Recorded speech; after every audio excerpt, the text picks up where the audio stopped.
On the subcontinent of Stratum, beyond Corelri's south range, can be found a vast peninsula where even the gods do not tread. Reaching to each coast, encompassing an area of thousands of square leagues, stretches a vast plaza. I, dear readers, there is no other word for it. Fashion this in your mind. Near seamless flagstones, unmarred by age, and of gray, almost black stone, rippled lines of dark dust, minuscule dunes heaped by the moaning winds. These are all that break the breathless monotony. Who laid such stones? Should we give credence to Gothos' hoary tome, his glorious folly? Should we attach a dread name to the makers of this plaza? If we must, then that name is K'chain Jamal. Who then were the K'chain Jamal? An elder race, or so Gothos tells, extinct even before the rise of the Jagut, the Talan Imas, the Fulcral Assail. Truth? Ah, if so, then these stones were laid down 500,000, perhaps more years ago. In the opinion of this chronicler, what utter nonsense.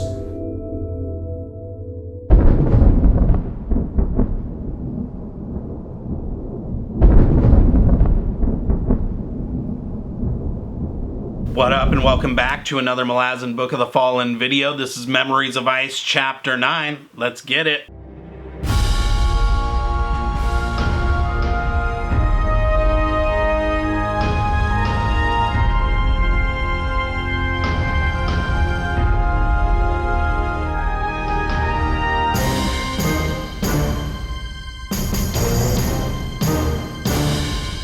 We're doing something new. I want to keep cranking through because I really want to get through House of Chains so that I can get into Midnight Tides, and I want to finish that up this year. I want to even finish up the Bonehunters, so we're going to do this no notes, just me and my Kindle app. We're going to go through the book, and we're going to lay down this track and just try and churn through some of these delicious chapters, because I'm already about 7 chapters ahead, and I want to make sure that these videos get done so that we can get into that really juicy second half of the book.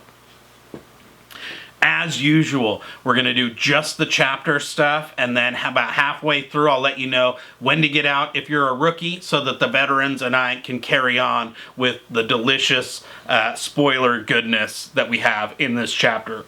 So we finally pick back up with our boy Talk the Younger, and he's traveling with Envy, obviously, and the Segula and Tool, and he is kind of tripped out because he thinks she's being a little weird. They're getting close to the border with the Panny and Daman, and he wonders, like, how they're ever going to possibly get through, because he's hearing all this crazy stuff. He knows that Malazans aren't going to be welcome, right? But because you know, they've basically declared war on the Panny and Daman. They have this whole thing where she asks him what happens when you die and what he thinks is going on with this second gathering of the Talan Imas, and he mentions, like, or she kind of hypothesizes, I guess, that maybe they're, you know, done with their endless war against the Jagut because they can't find any or whatever, and so there could be like a second ritual, and maybe they're gonna die, and, you know, will anybody be there to embrace them? No, because Hood doesn't, you know, go to embrace people when they die, and Talk's like, man, that's depressing. I hope that doesn't happen. You know, because Tool's my homie. Tool kind of hears this, it seems like, and maybe shows something, but yeah, he's like, no, but for real, like, how are we going to get through this Panny and Daman? And Envy's like, yo, we're just going to cut our way through, and he's like, yeah, I need to bounce these people. Get me out of here! Then they totally get set upon by one of these K'chain Shamal Kell Hunter things, and Tool tells Envy that it's time for him to test the metal of these Segula, and so Mock steps up and just straight up destroys the thing. It tried to attack all 3 of them at once, and Mock just straight up stabbed it, decapitated it, done deal. And Tool is straight up shook by this because he says he's never seen speed and skill and all that, and he's like, dude, I think this guy would beat my ass, basically. And Talk's like, are you serious? He's like, you're not used to that, are you? And he's like, bro, big feels, not used to being scared of somebody. I'm not even worried about it. Tool tries to immediately challenge him. He's like, dude, I got to. There's nothing I can do. I got to see what's up. He's like, I can't just witness skills like that and then be walking around feeling all inferiority complex status. He's like, I'm either going to be the first sword or I'm not, except Lady Envy doesn't let it go down, so she like magics Mock to pass out, and they basically have to just carry on their way.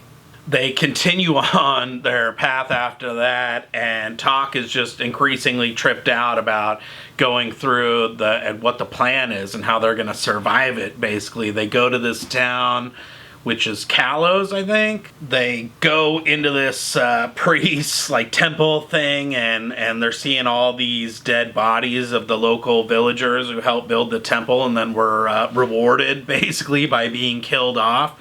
They're introduced to the high priest there, the Seerdaman cult guy, and he basically spells it all out for him. We find out that these rewards, right, that you get by becoming a faithful kind of adherent to the Panian Seer is a reward of death, and only like the highest chosen actually get any of these good treatment. Everybody else is pretty much put to the sword, and that's like ultimately what they're gonna try and do to Envy and all them. She's not worried. She just totally antagonizes, trash talk. She's like, yeah, we're here to take you guys down. She was about to actually tell him that that Mock and them were gonna take down the whole thing, and Talk like got all scared and stopped her, but she's like, yeah, that's cool. He's like, well, what are we gonna do? They're gonna kill us, and and she's like, oh, I'm gonna go to sleep, and obviously not worried.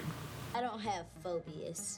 Talk accidentally passes out, and he wakes up, and there's like a crazy scrap going on. Balljag, the wolf thing, it wakes him up, and he like follows it out. He sees Gareth, the dog, who's like way gnarlier than what he originally looked like. There's all these like bodies that have been boiled alive that obviously had attacked Lady Envy. She's in the midst of scrapping, like super nonchalant, like, oh, what up? What are you up to? One of the Segula took down this Seerdaman, and then they like go to work kind of clearing out the rest of the temple or whatever. Then all these Kell hunters converge on their location. But they bail this little priest temple or whatever it is, and they continue down the road to Bastion with her and Talk kind of squabbling the whole time because he's like worried about what they're gonna do. He's like, dude, I don't have any of your powers, I'm gonna die. She's like, oh, I'm not gonna let you die. And he's like, you're just playing with us, you're playing all these games, you control us all with your magic, and blah blah blah. And they like have this whole lovers spat. He kind of goes, you know what, I'm done arguing with you, and she's kind of all hurt that he doesn't want to continue to like verbally spar or whatever, and she says he's just like Animander Rake, who was always kind of not giving her way either. Hey, just easing the tension, baby. And they enter this city to find that things in the Panian Daman are just straight up grim, right? We find that the rewards, the embrasure, that these people have just been starving, and that they're going to pour over and basically go absolutely buck wild, and that we hear a lot more about these Tenscoury and these children of the dead seed, which I won't get into that description, but man, pretty hardcore. You're disgusting. And that basically they're just going to be set loose to just totally wipe out this city of Bastion. And so either you become part of this mob and sweep through the city and kill and eat everybody, or you are part of the group of people that gets killed and eaten. And those are the two sides. That is brutal. the priests say like, oh, we can protect you through this or whatever, don't trip. But then like Anaster rolls through, which is like this first child of the dead seed, which now like commands this army of the Ten Scouring. And he's the first kid who was born of this like disgusting, necrophiliac process, and they spot them and are gonna go attack, and Talk's like, you know what, I'm out of here. He's like, I'm joining this crew because they're headed towards the army and the bridge burners and all of that stuff, and so I'm not gonna risk getting torn apart and eaten. And he's like, no dude, we got you, don't trip. But Talk is straight up out of there. Why?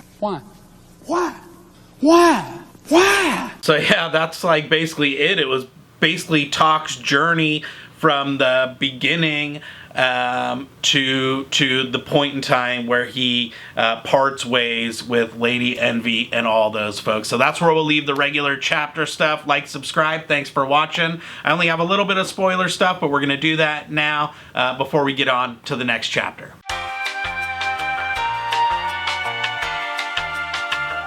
This chapter is just big oof. I don't have a ton of spoiler talk to go over on this one, honestly, just because, I think there is a lot of foreshadowing for Talk's story and the whole, not wanting to use the stone arrows and to show off the power of obelisk and stone and all that, and the kind of friendship bromance piece that has now blossomed with Talk. And when Tool heard Talk say like, I don't want him to die because he's my friend, that was that one got me big time. But this one was a cool chapter. These last couple have been quick. I think I'm going to just start doubling these up and going really quick through this book too, so that we can get on to the second half of Memories of Ice. So yeah, hope you liked it. We're going to get on to chapters 10 and 11 next time, and until then, happy reading.